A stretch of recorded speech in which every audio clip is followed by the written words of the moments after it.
نشریه روسی پیش بینی کرد که بحران مالی در روسیه موجب شود کارگران مهاجر تاجیکستانی قلمرو این کشور را ترک کنند. در این باره نشریه روسی کامرسانت در تحلیل نوشت: پایین آمدن میزان دستمزدها در پی بروز بحران مالی در روسیه و سقوط 50% ارزش روبل روسی در برابر اسعار خارجی زمینه کاهش تعداد کارگران مهاجر تاجیکستانی را در این کشور فراهم می‌سازد.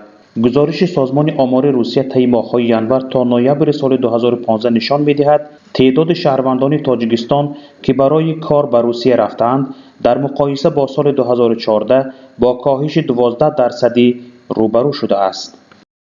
کارشناسان دلیل این وضع را افزایش پرداخت پول برای دریافت اجازتنامه، حتمی شدن شرکت در آزمون زبان روسی و کاهش 50% میزان دستمزدهای این افراد در روسیه عنوان می‌کنند. در همین حال خدمات فدرال مهاجرت روسیه از کاهش اعطای اجازتنامه به کارگران مهاجر خارجی در سال گذشته از 800,000 به 450,000 خبر داده است. بر اساس گزارش بانک ملی تاجیکستان در سال 2015 درآمدهای ارسالی کارگران مهاجر این کشور از روسیه در مقایسه با سال قبل از آن پیش از 33% کاهش یافته است. چون مردم از درآمد خانواده از روسیه ناامید میشوند، از پی جستجوی رزق در وطن میشوند.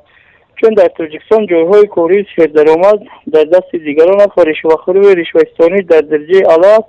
مردم باید خانواده را، خصوصا مردان، به هر راه باید بشه تامین خاندان بر دوش گیرند و آنها روزی هستند به همه کار راه روند، چه به راههای جزئی چه به دیگر راه. برای همین از این حالت دیگر دولت‌ها فایده میبرند و میخوان تاجیکستان را ناآرام کنند. سبب دیگری اخراج مسافران اقتصادی تاجیکستان کاهش شدنش این است که چون سیستم پاتنتی را روسیه جاری کرد، مردم تاجیک زیاده از 12-15 میلیارد روبل روسی را به دست نآورد و همه آن پول‌هایی که داشت به جای به وطن ارسال کردن به بودجه روسیه پول‌ها را داد که بودجه روسیه غنی شد و روس‌ها از این استفاده بردند. و حاضر خبری نوی که شنیدم با پاسپورت زاگران تاجیکی دادن پاتنت در بسیار ولایت‌ها منع کرده شد.